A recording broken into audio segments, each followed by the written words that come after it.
Aparte vamos a ver dos cosas en las que se basa la oncología. A ver, yo les pregunto, ¿cuál es el cáncer más importante en Estados Unidos, por ejemplo? Cáncer más importante en Estados Unidos. Cáncer con mayor mortalidad en Estados Unidos.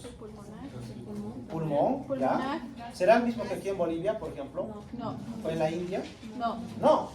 Entonces nosotros utilizamos algo que van a ver después ustedes un poquito más, que es la epidemiología, ¿no? Para saber dónde enfocar los recursos de cada país, ¿no?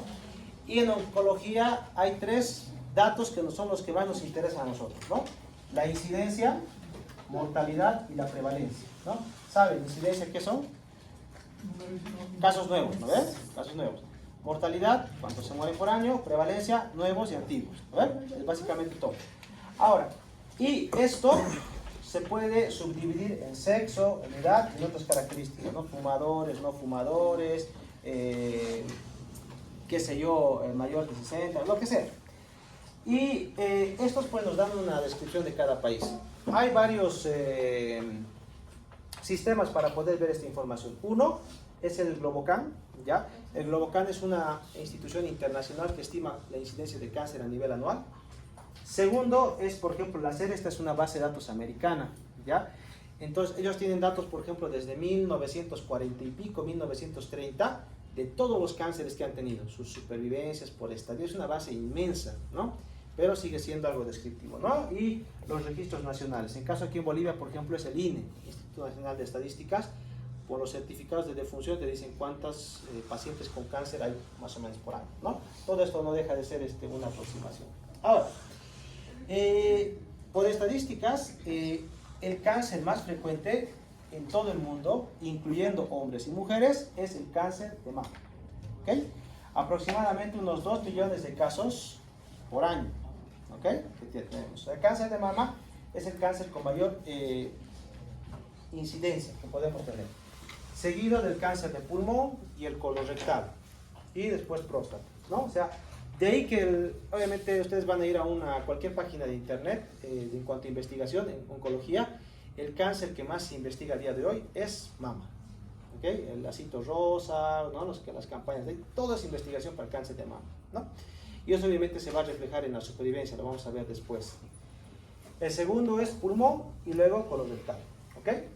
Pero obviamente esto es una estimación a nivel mundial. ¿Será lo mismo en Bolivia? ¿Será lo mismo en Brasil? ¿Será lo mismo en Perú? Pues tiene su diferencia. Ahora, si nos vamos, por ejemplo, a mi país, la incidencia, por ejemplo, de nuevos casos, tomando en cuenta hombres y mujeres, es mayor en cuello uterino. O sea, se diagnostican más pacientes de cuello uterino, cáncer de cuello uterino, que pacientes de próstata, colon, pulmón, tomando en cuenta hombres y mujeres, ¿no? Es decir, que tenemos una incidencia bastante elevada. Y los que van a ver sus prácticas en oncología en los hospitales distintos, van a ver que las complicaciones de un cáncer de cuello uterino son horribles cuando no se cura, ¿no? De ahí que en mi país, obviamente esta enfermedad es una enfermedad de gente joven, promiscuidad sexual y pobre, ¿ok? Por eso es frecuente en Asia, en este lado, África no tanto, pero sobre todo Asia y acá, India por ejemplo, es bastante frecuente el cáncer de cuello uterino, toda Latinoamérica, ¿ok? Y bueno, entonces ven que vemos la primera diferencia, ¿no? En el mundo, en mujeres, ahora vamos a hablar de mortalidad, el más mortal sigue siendo mama. Curiosamente, en segundo lugar está en pulmón, porque hay más mujeres fumadoras, ¿ya? Muchas más que antes, entonces hay más. Colorecto, pues más o menos se divide así. Pero en Bolivia sigue siendo el cáncer de cuello uterino el más mortal. Es el más prevalente y además el más mortal de todos los tumores, ¿no? Después viene pulmón, gástrico, por ejemplo, es increíble.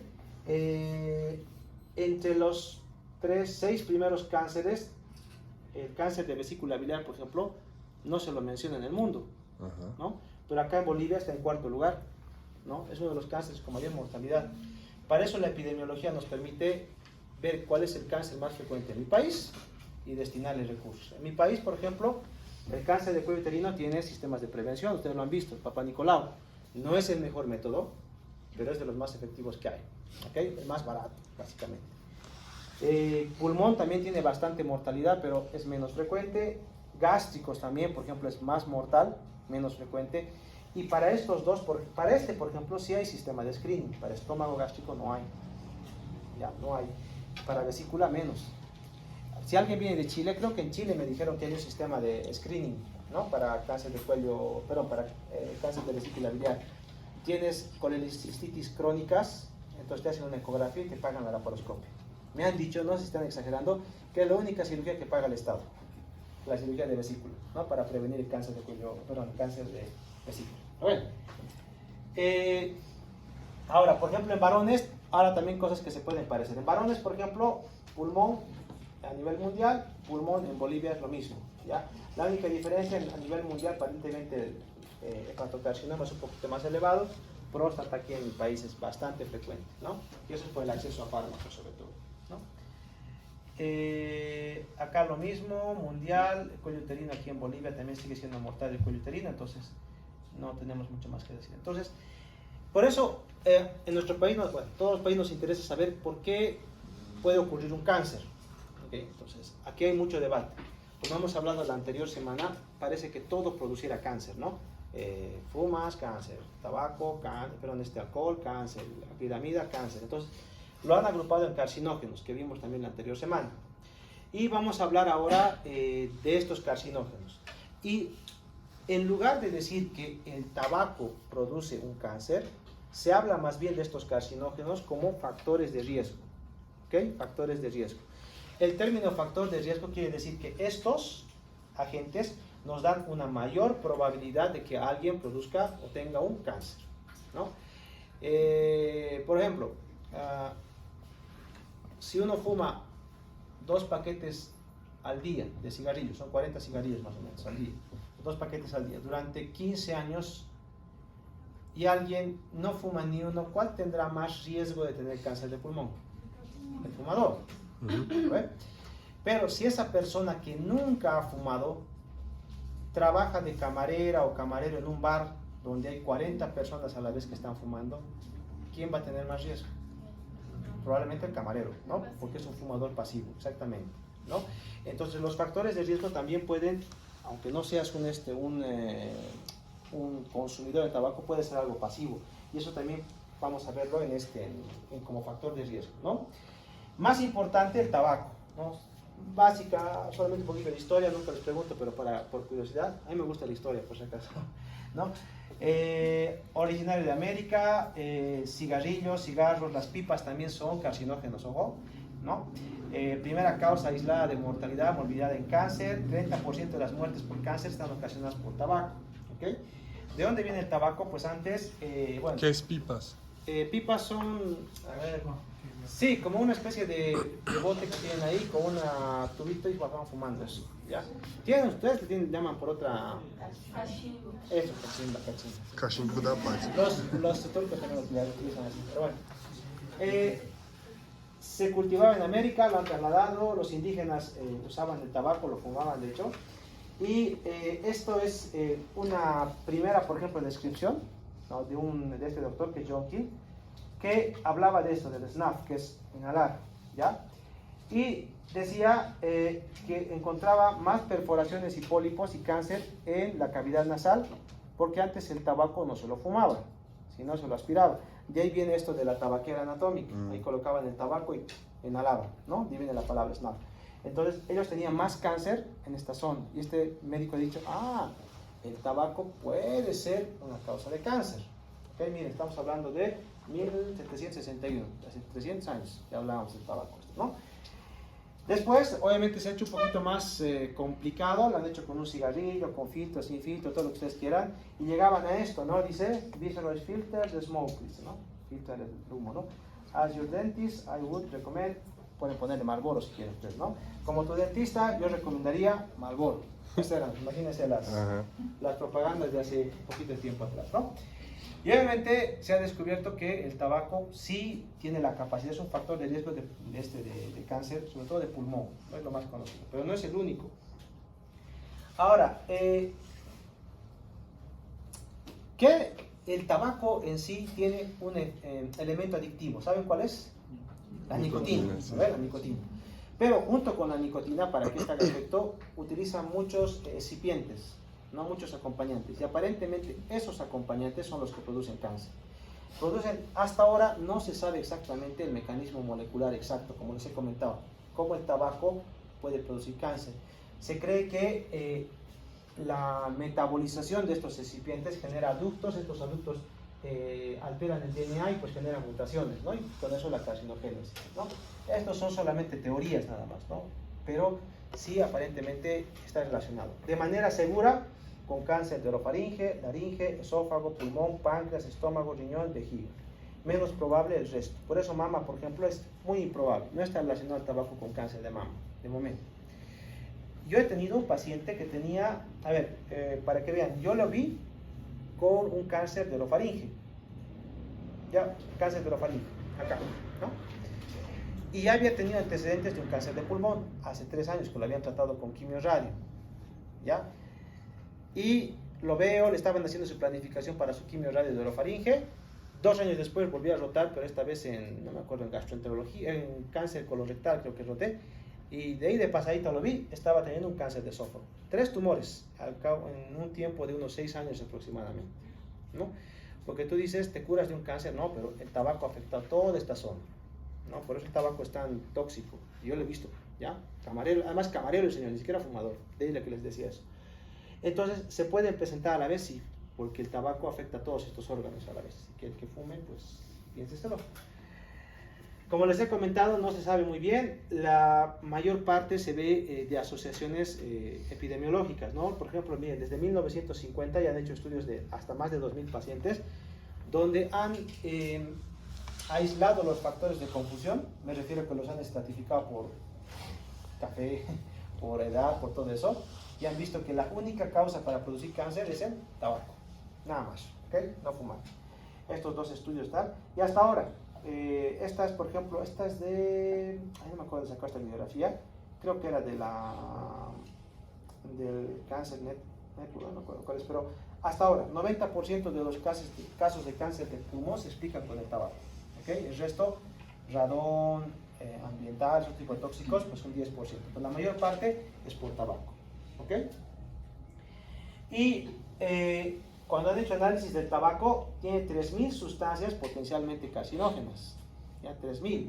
Cualquiera de estas pueden ser, pero aparentemente los benzopirenos, nitrosaminas y las aminas aromáticas son las más importantes. ¿Ok?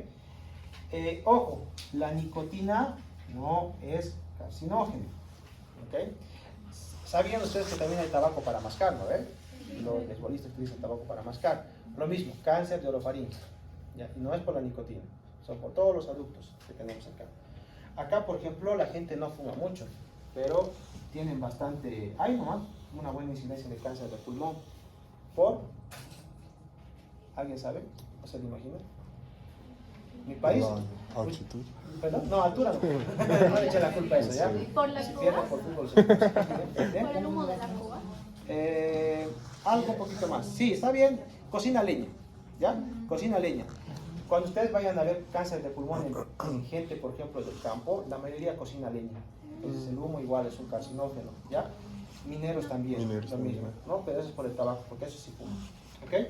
Bueno, y además, no se queden en esto. Acá, en mi país y en otros lugares, el tabaco va al lado de un poquito de alcohol, ¿no? Y los dos hacen un efecto sinérgico, ¿no? Y pueden potenciar otro tipo de cáncer, sobre todo laringe y esófago, ¿ok? Ahora, ustedes salen de oncología, salen concienciados y dicen, no, nunca más voy a fumar y voy a proteger mis pulmoncitos, porque además puede producir EPO, bronquitis crónica, todo lo que saben, ¿no?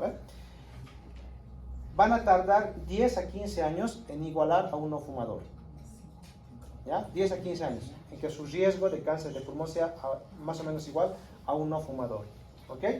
Y en esperanza de vida también. O sea que si quieren dejar de fumar, dicen ahora, ¿no? También obviamente el dicho, ¿no? Sí, yo conozco una persona, todos conocemos una persona que siempre ha fumado y nunca le ha dado cáncer de pulmón, ¿ya? Pero lo que fumamos aquí en Latinoamérica no tiene nada que ver con lo que fuman en Europa o en Estados Unidos. Esos sí son fumadores, 2 paquetes al día, así, 40 cigarrillos, de hecho, ¿no? Pero obviamente un factor de riesgo es un factor de riesgo, ¿no? Bueno, entonces, mensaje de hoy, no fumar, ¿no? El vaping, ¿no ves? Sí, el vaping está relacionado ahora con fibrosis, si ya han leído los últimos artículos, está relacionado con fibrosis pulmonar. No se sabe el mecanismo, supuestamente es vapor, en teoría no tendría que hacer nada, ¿no? Pero hay mucha evidencia ya de que está produciendo problemas pulmonares, ¿no? Acerca del vapeo, ¿no? No se recomienda, de hecho, ¿ya? Lo último que sabía. No, como no está relacionado con cáncer, entonces a mí no me interesa, ¿no? Pero se los advierto, ¿ya? No sabía de eso. Sí, no vale. Sí, tiene. Bueno, alcohol. Alcohol, otro carcinógeno, ¿no? ¿Cuál es la dosis mínima de alcohol que deberíamos tomar para tomarlo sin riesgo? Una copa de vino. Una copa de vino diaria, ¿no? Para mejorar la presión y todo eso, ¿no? La última recomendación de la OMS dice que el consumo mínimo de alcohol, máximo, tienes razón, máximo. Máximo. Ahora les digo mínimo, máximo, es 0. ¿Ya? 0. Hay evidencia de alcohol, por ejemplo, mejoraba la presión arterial, salud cardiovascular a través de los taninos, no sé qué cosas, y se ha visto que las dosis para conseguir ese efecto protector te conducirían primero a una cirrosis antes de proteger tu corazón. ¿Ya? Entonces, sí, o sea, puede mejorar tu presión arterial, pero la dosis, claro, a largo plazo te vas a arruinar tu hígado. No se recomienda, por eso de consumo responsable, son mentiras. En realidad, si vamos solamente por evidencia, está hablando de evidencia, de ensayos clínicos y epidemiológicos, no hay dosis máxima de alcohol, no hay dosis recomendada de alcohol, ¿no? Para eso. Vuelvo a romper una lanza por el café. El café mejora la presión arterial, disminuye el riesgo de Parkinson y más cosas. Eso sí está contrastado. Ya, sobre todo la presión arterial en los que no son hipertensión grado 1 ni grandes hipertensos, la mejora, ¿no? 3 tazas de café máximo al día, no más, supuestamente. Bueno, 3% de muertes en países desarrollados. Obviamente, si es un tóxico que es más o menos local, todo por donde se metaboliza el hígado, pues va a ser afectado, ¿no? Cavidad oral, faringe, laringe, hígado, ¿ok? Hígado y esófago. Esto lo vamos a ver después. ¿Por qué? Aparentemente el etanol no es el causante del cáncer, sino es acetaldehído, aparentemente, o el acetato, pero más parece ser el acetaldehído, el metabolito que es el responsable de eso, ¿no? Entonces es un carcinógeno indirecto, ¿no? Y este es el más fuerte, ¿ok? Lo mismo, fumamos, pues peor, ¿no? Para laringe y esófago. No, esto nada que ver. Cáncer de mamas está un poquito debatido. Hablamos de este ejemplo porque aparentemente el alcohol puede producir cáncer de mama, pero no tanto por el efecto del acetaldehído, sino tiene algunos metabolitos que sí pueden ocasionar cáncer de mama, pero a la vez, a través del influjo hormonal, aumentan un poco la vía de los estrógenos, aumentan, ¿cómo se llama? Tejido adiposo también, y eso puede producir indirectamente también cáncer, ¿no? Pero es muy débil su asociación, no es de lo más fuerte, pero puede pasar. Polémicas aparte, la dieta obviamente es muy debatida, como les he hablado de la carne roja. El producto estrella de España, ¿cuál es? No sé. Jamón, sí, el jamón, definitivamente, más que la paella, el jamón. ¿Okay? El jamón es el producto estrella de España. ¿Saben cómo se hace el jamón, verdad? Es carne de cerdo curada, ¿no? Curada. Entonces, supuestamente, dentro de su preparación utilizan bastantes sales, ¿okay? Para curar eso. Eso aparentemente genera que la carne roja sea mucho más inflamatoria que una carne roja pues normal, ¿ya? Y cuando han hecho estudios han visto que estaban relacionados con un aumento, tampoco exagerado, pero ligero, de cáncer de colorectal, ¿okay? Carne roja. Francia un tiempo lo ha prohibido todo lo que son, ¿dónde está? Ahumados y procesados también, durante un tiempo, ¿no? Eso ha creado un conflicto entre naciones, no, pero es estudio epidemiológico, así que no. Entonces al final, el gran consenso es, se puede comer carne roja, pero no mucho, no exagerar, no es lo que más o menos se ha quedado. Pero para que vean cuán problemático puede ser eso, ¿no? Aparentemente la dieta, pues cualquier elemento que puede ser carcinógeno, lo mismo, metabolismos complejos, múltiples vías, alteración de la flora, alteración de la inmunidad. Por ejemplo, se sabe que la comida procesada, ultra procesada, aparentemente altera la flora. yo les hablé en la anterior clase de un término ahora que estamos utilizando bastante, que es el microbioma. ¿Okay? Esto vamos a abrir paréntesis, no va a preguntar, pero para que sepan. El microbioma es el patrón de bacterias que cada uno de ustedes tiene, ¿okay? Y está relacionado con salud mental y con inmunidad sobre todo, ¿no? De hecho, ustedes saben qué es o qué última alternativa se utiliza, por ejemplo, para una diarrea por antibióticos o para una diarrea por Clostridium difficile, por ejemplo. Lo último, han probado todos los antibióticos y no funciona, el paciente está muy mal. Trasplante fecal. Sí. Fecal. ¿Cómo funciona eso?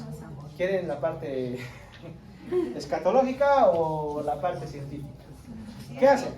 Utilizan las heces, no es broma, las heces de una persona sana, ¿ya? Las colocan en unas capsulitas, colocan una sonda nasogástrica y se la pasan al intestino del paciente. Eso recoloniza otra vez. Ojo, está aprobado por las NICE británicas, ¿ya? No me arruines el cuento, pues. Te las va a quedar así. Sí, tiene razón, es solamente un listado de bacterias, pero básicamente es eso. O sea, si tú pudieras acceder a las heces de ese paciente, daría el mismo resultado, ¿ya? Que es colonizar nuevamente el tracto gastrointestinal, ¿no? Obviamente pasando el estómago, ¿no? Pero, y eso se ha visto también que está afectado con respuestas a la inmunoterapia. La inmunoterapia es estimular tu sistema inmunitario para que destruya el cáncer. Se ha visto que ciertos patrones de bacterias que tenemos hacen que seas resistente a este tipo de tratamientos. Entonces está hablando, por ejemplo, de modificar el microbioma para eso. Lo mismo, entonces si los alimentos, tú tienes, por ejemplo, una comida alta en carbohidratos ultraprocesados, vas a favorecer un tipo de bacterias sobre otras. Vas a alterar tu microbioma y supuestamente tienes un poco más de riesgo de padecer cáncer o de responder mal a un tratamiento, ¿no? Entonces, por eso, por ejemplo, esto es de hace tiempo, esto es de 1990 y pico, estas recomendaciones, pero no ha variado mucho. O sea, mantener un buen índice de masa corporal, ejercicio físico, evitar alcohol, evitar alimentos salados, curados, consumo de frutas y verduras, por ejemplo, para cáncer colorectal se ha demostrado la fibra disminuye el riesgo, ¿no? Reducir la carne procesada, temperaturas elevadas, más de 60 grados en una taza de café, por ejemplo, diaria, aumenta el riesgo de cáncer de esófago, ¿no? 60 grados, está medido hasta eso, ¿no? Y aumentar los cereales no procesados, o sea, sus caritas de queso, los que comerán en la mañana, no sirven, tienen que ser cereales no procesados, ¿no? Para disminuir el riesgo de cáncer colorectal. Todo esto, que parece una tontería, que todos están basados en ensayos clínicos, estudios epidemiológicos, demás. Entonces, solamente para dar estas recomendaciones. Y a nosotros los oncólogos, por ejemplo, nos dicen, paciente con cáncer de mama, si te pide consejo, doctor, ¿qué tengo que hacer? ¿Qué suplemento puedo tomar para que no me vuelva cáncer? Tenemos que decirle, haga ejercicio. Mejor que factor X, que dieta alcalina, que el dióxido de cloro, cualquier cosa de estas. Ejercicio físico. 120 minutos de ejercicio físico a la semana disminuye el riesgo de mortalidad de cáncer de mama, mejora el tratamiento, en fin, un montón de beneficios. Ejercicio físico. Ni siquiera intenso, moderado intenso, 120 minutos, ¿no? O sea, tres días de gimnasio, de 40 minutos, bien hechos, mejor con cáncer de mama, ¿no? Pero no deja de ser un tema polémico, ¿ok? Factores ocupacionales, como les había comentado, todo lo que es ambiental, más en varones hasta hace un tiempo, ahora seguramente esto se va a ir igualando. El ejemplo que les he dado es el mismo, asbesto, ¿no? Asbesto, inhalación y demás. Pero yo me he formado en un lugar que se llama Guadalajara de España, no de México. Y cerca, bueno, un poquito cerca estaba una región que se llamaba Galicia. En Galicia han visto que en unas zonas los pacientes tenían más cáncer de pulmón. Pero no cualquier cáncer de pulmón, no fumaban tampoco esta gente, sino un cáncer de pulmón con una mutación que se llamaba ALK o EGFR, que es raro. Y cuando han analizado el lugar donde vivían en zonas donde había mucha cantidad de granito. Y se vio que ese granito producía un gas que se llamaba radón. ¿Okay?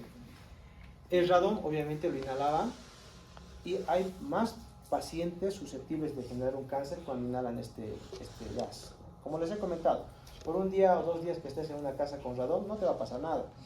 Pero si estás años y años viviendo ahí, pues sí, ¿no? Y hay muchos gases, productos de la industria, de los escapes de los autos, de estos minerales también, que pueden producir cáncer. ¿Okay? No es muy alto, 2% por ejemplo del total de los diferentes tipos de cánceres, ¿no?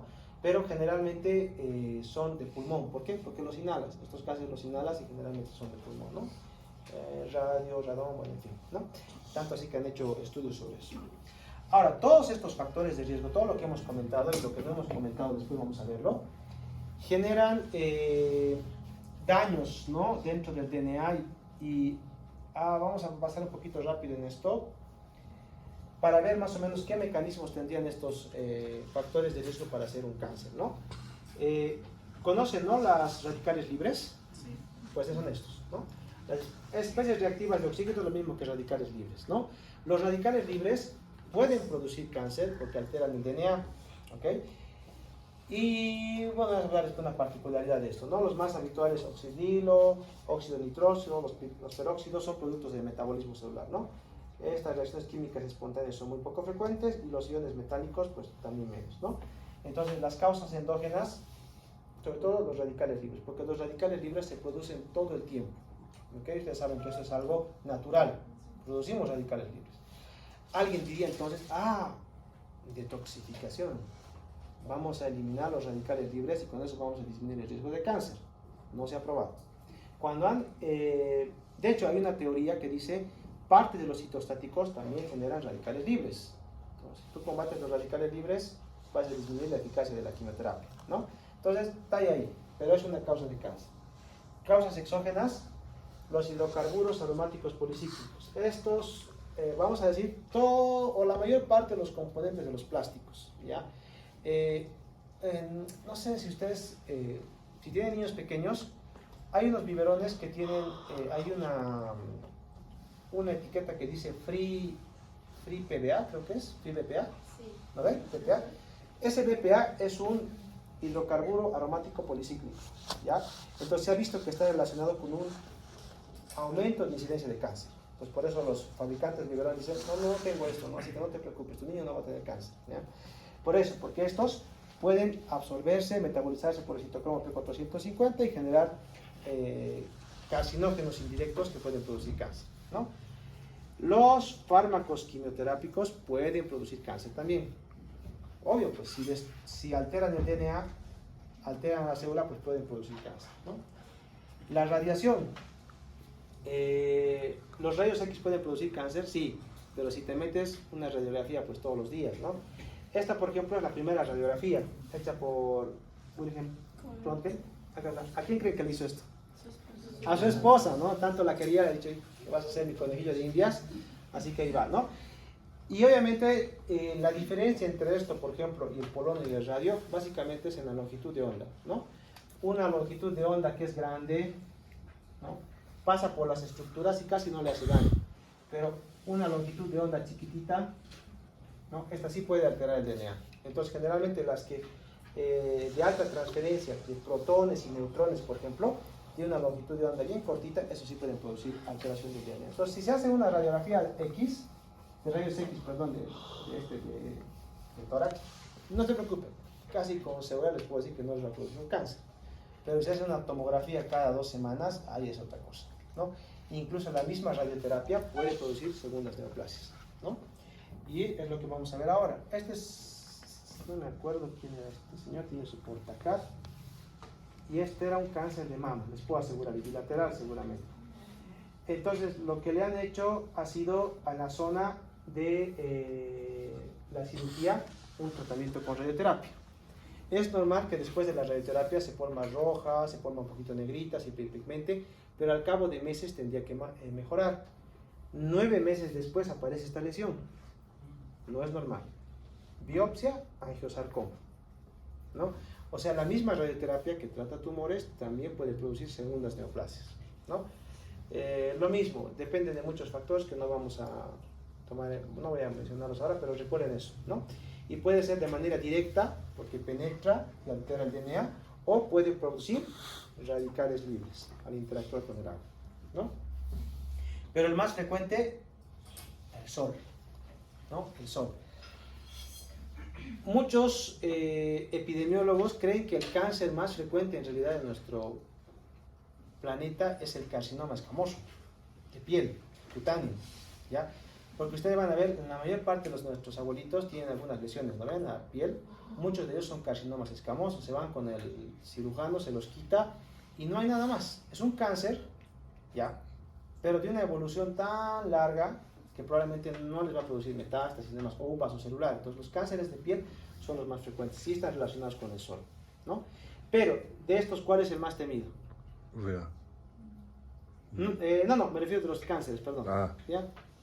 Inducidos por el sol. Melanoma. Melanoma, ¿ok?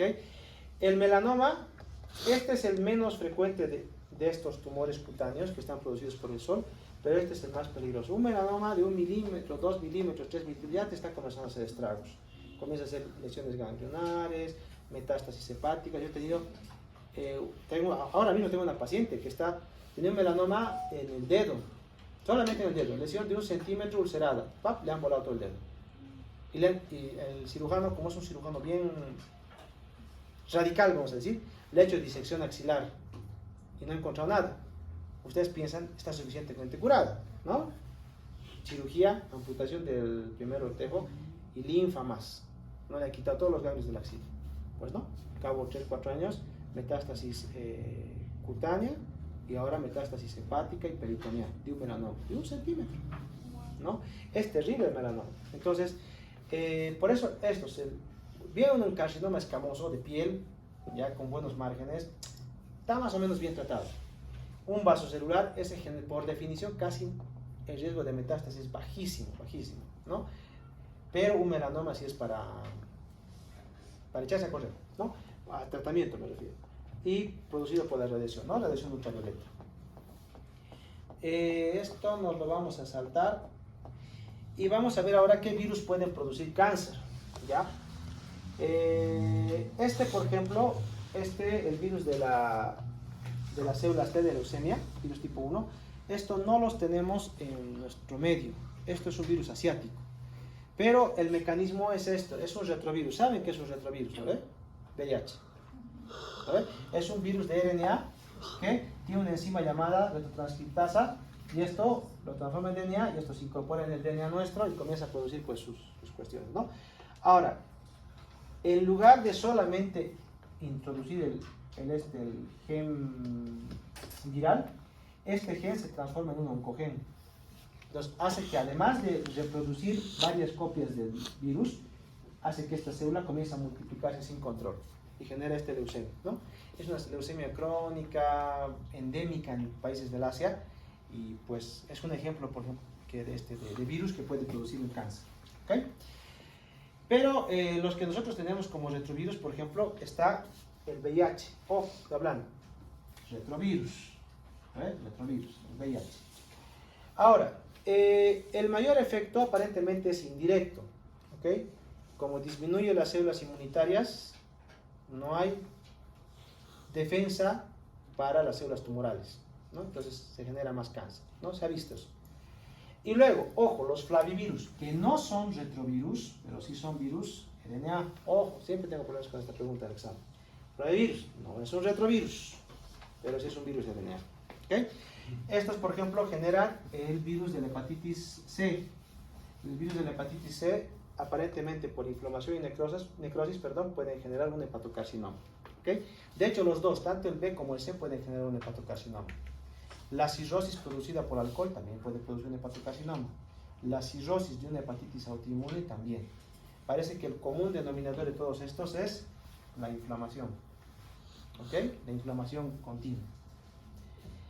Ahora, hay lo que les comentaba, ¿no? El virus de la hepatitis B, lo mismo, por inflamación, aparentemente puede producir también un hepatocarcinoma. Y es 100 veces mayor que el virus de la hepatitis C, ¿no? Es mucho más frecuente el virus, un cáncer por virus de hepatitis B. Así que si se pueden vacunar contra el virus de la hepatitis B, vacúnense, no solamente la cirrosis, ¿no? Virus DNA, el herpes el virus del Epstein-Barr, esto lo conocen, la mayor parte genera un síndrome tipo resfriado, que es autolimitado, bla, bla, bla. Muy pocas veces puede generar linfomas, ¿no? Sobre todo el linfoma de Burkitt, que es el más agresivo. Cáncer gástrico y cáncer nasofaríngeo, ¿no? El sarcoma de Kaposi. Esto, ¿han visto la película Filadelfia, no? ¿Alguno la ha visto con Tom Hanks? Ustedes son de otra generación. Tienen que verla, véanla, ya véanla. Paciente con VIH, con todas las connotaciones sociales de su tiempo, pero al protagonista le han comenzado a aparecer unas manchitas rojo-aminosas por todo el cuerpo, ¿ya? Y eso, así como este, era un Kaposi, ¿no? Estos sarcomas se veían en abuelitos de 80 años, 90 años, inmunosuprimidos, desnutridos, alcohólicos, pero después se comenzaron a ver en esa época de 1980 y pico en pacientes jóvenes, drogadictos y homosexuales, ¿no? Y era virus de VIH, ¿okay? Sarcoma de Kaposi por VIH. VIH aparentemente disminuía la inmunidad y hacía que este virus, que era un virus endémico, controlado, se descontrole y genera un cáncer, ¿no? En este caso sarcoma de Kaposi. Acá en nuestro medio, papiloma humano, ¿ok? Papiloma humano. Entonces, virus del papiloma humano, el más frecuente, cáncer de cuello uterino, ¿ok? ¿Qué otros cánceres nos pueden provocar? Cánceres anales, y cáncer del canal anal, vagina, por ejemplo, genitales, y incluso escamosos de cabeza, cuello, ¿ya? Por razones obvias, ¿ok? ¿Por qué? ¿Por qué en todas estas zonas? ¿Cuál creen que puede ser el mecanismo? Ya, pero ¿qué tienen en común todas estas zonas? ¿Qué tienen en común, por ejemplo, el cuello uterino, el canal anal, la vagina, cuello? El epitelio es el mismo, es escamoso, ¿ya? Epidermoide, ¿ya? Es el mismo, ¿ok? Por eso, por ejemplo, si yo tengo un cáncer de canal anal que me dice adenocarcinoma, yo estoy seguro que el virus del papiloma humano no es, porque esto no infesta células glandulares. Pero si me dice escamoso, estoy casi seguro que es por esto, ¿no? Y en cánceres, por ejemplo, de cavidad oral, que tienen esto, virus del papiloma humano, de hecho, un serotipo específico tiene mejor pronóstico, ¿ya? Aparentemente. Bueno, y otras lesiones preneoplásticas, condilomas y demás cosas también pueden pasar por el VPH, ¿no? Este otro, sí, lo había sacado ya, qué bien. Es que había otro cáncer que les he puesto acá. No todos los serotipos son muy patógenos. Estos son los más, el 16, el dicho, sobre todo el 16 es de los más patogénicos, de los que más pueden producir cáncer, ¿no? De hecho, las vacunas que vienen para el VPH incluyen este serotipo, ¿ya? Y a veces varían, incluyen algunos, incluyen otros, pero generalmente estos se mantienen igual, ¿no? De momento la tendencia es aplicarla solamente a mujeres, niñas, ¿no? Que no han iniciado relaciones sexuales, ¿verdad? Y ya está comenzando a emplearse en varones, en niños. ¿Lo ven? Exactamente, ¿no? ¿Por qué? Porque ¿quién es el que transmite el virus? Varón, ¿no? Entonces van cortando las dos vías, ¿no? Pero no es un método 100% efectivo lo mismo. La paciente que se hace vacunar con esto no significa que no tiene que hacer sus controles, ¿ok? Pero esto disminuye el riesgo, ¿no? Para que lo sepan. De esto solamente he visto 2 o 3 casos en mi vida de carcinoma de células de Merkel, ¿ya? Pero es como tener un linfoma en la piel, ¿no? Esto crece, le dejas unas semanas o meses, ya ha hecho metástasis pulmonares, ganglionares, cervicales, pulmonares, cerebrales, es terrible, ¿no? Y aparece esto como una verruga que va creciendo muy rápido, y no es melanoma, ¿no? Es un tumor neuroendocrino y lo mismo, producido por un tumor, ¿no? Poliomavirus de células de Merkel. Y aparentemente están fregados porque suprime este oncogénio, ¿no? Suprime este oncogénio y pues tiene libertad para crecer, pero muy pocas veces he visto eso, ¿no? Y ustedes se han dado cuenta entonces que esto está relacionado con el sistema inmune, ¿no? Todo el sistema inmune está relacionado con el cáncer. Y tenemos, lo vamos a resumir así esto para que sea un poquito más sencillo. Tenemos un sistema innato, es decir, de fábrica, no adaptado, ¿no? Y para el cáncer, las más importantes son las natural killers y las células dendríticas. Natural killers, como su nombre lo dice, asesinas, ¿no? Ven una célula extraña y la eliminan, no preguntan. Estos son asesinos eficientes. No reconocen el rostro, pum, chao. Las células dendríticas, en cambio, son un poquito más finas. Te piden la identificación, la procesan, la llevan, son más burócratas, ¿ya? O sea, en pocas palabras, son células presentadoras de antígeno, ¿no? Reciben el antígeno, lo llevan a otro lugar, bueno, en fin. Y las del sistema adaptativo ya son los linfocitos B, T y demás, ¿no? Los más importantes del sistema adaptativo, siempre pregunto, por si acaso, son los linfocitos T reguladores, ¿ok? Estos T reguladores son más importantes que los B o los T citotóxicos porque estos son los encargados de decir quién va a atacar primero y cómo lo va a hacer, ¿no?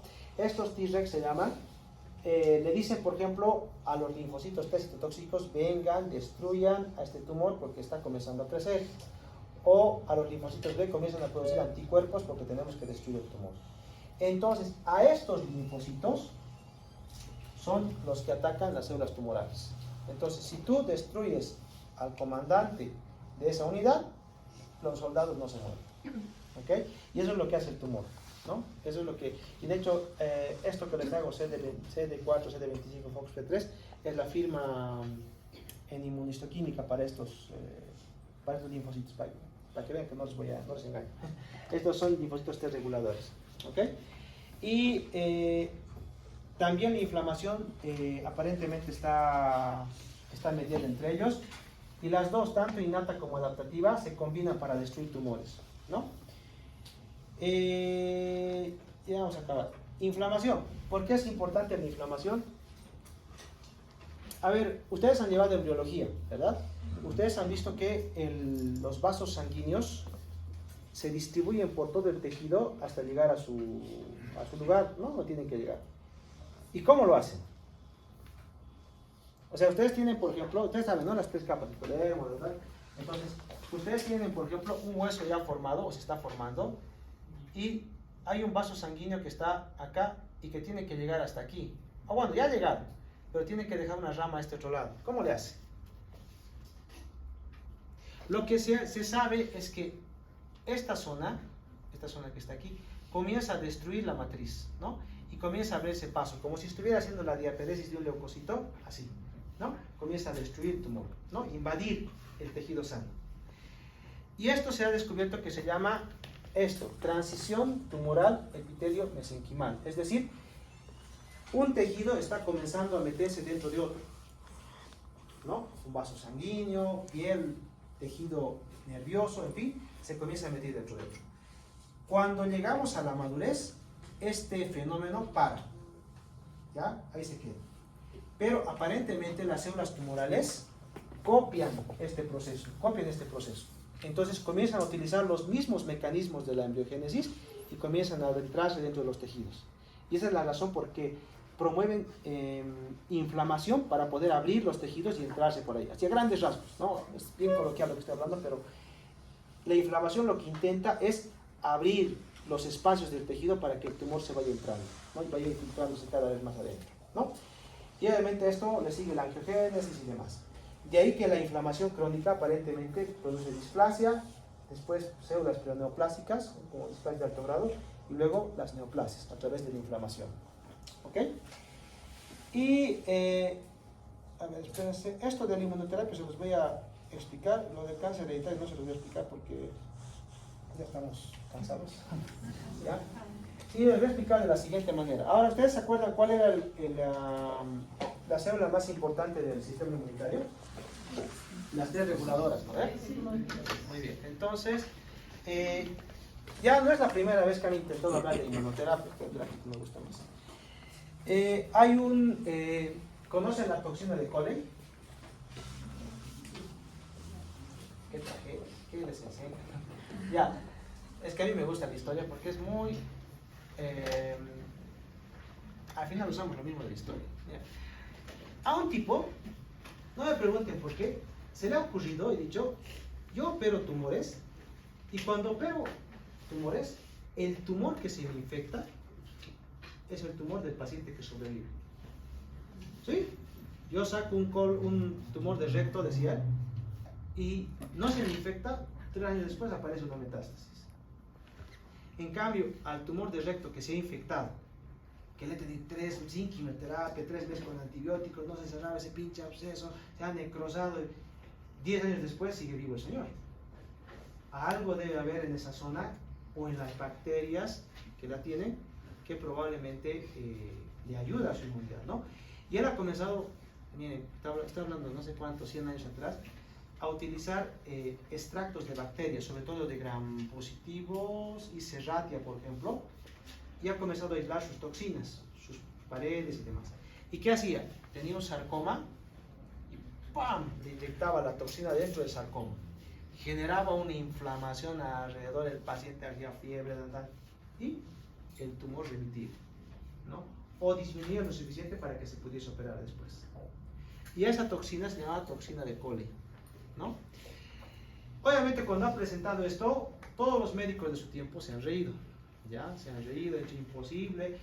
De hecho, sus publicaciones hablaban de respuestas completas con toxina de Cole, ¿no? Documentadas, pero como no, estaban de 100 años atrás, no había fotografías en ese tiempo, ¿verdad? Nadie le ha creído. Obviamente el pobre hombre pues ha quedado en el olvido, ¿no? Casi 100 años después, han comenzado a analizar esta transición entre la célula inmunitaria, la célula T, reguladora, y las células tumorales. ¿Qué pasaba? Esta célula tumoral, ¿no?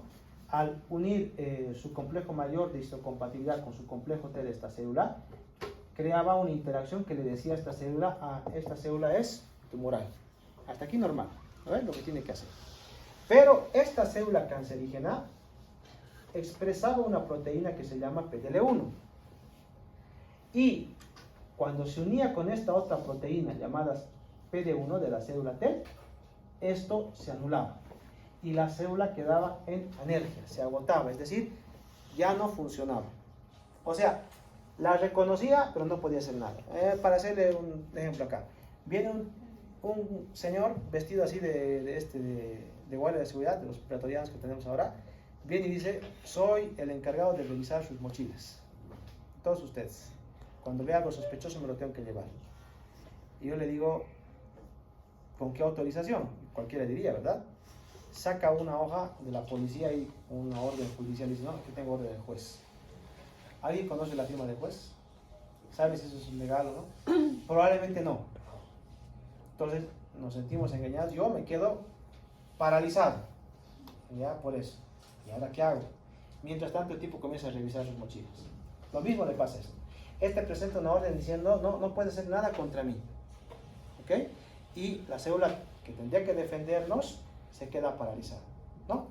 Y además hay otra célula que es la célula presentadora de antígenos.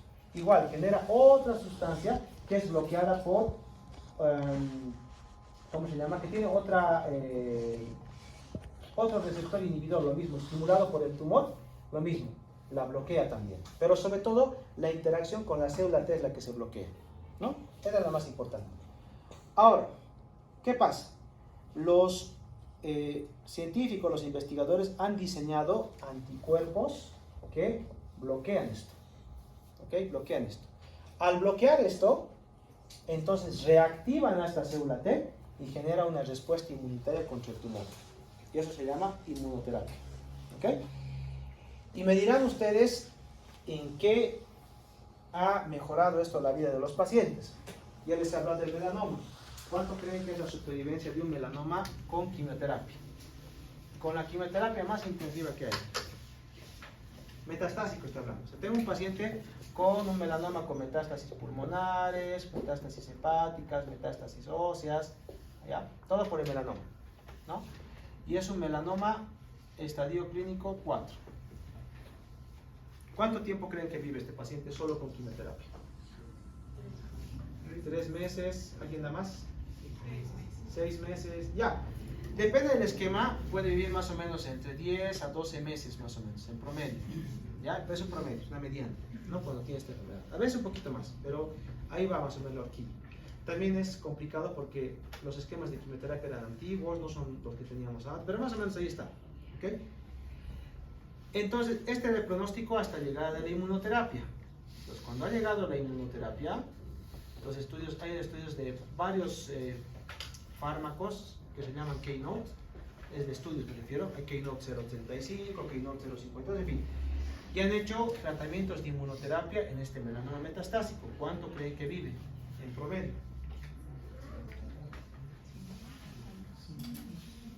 Más de 5 años metastásico. ¿Ok? Estamos hablando de metastásico, ¿no?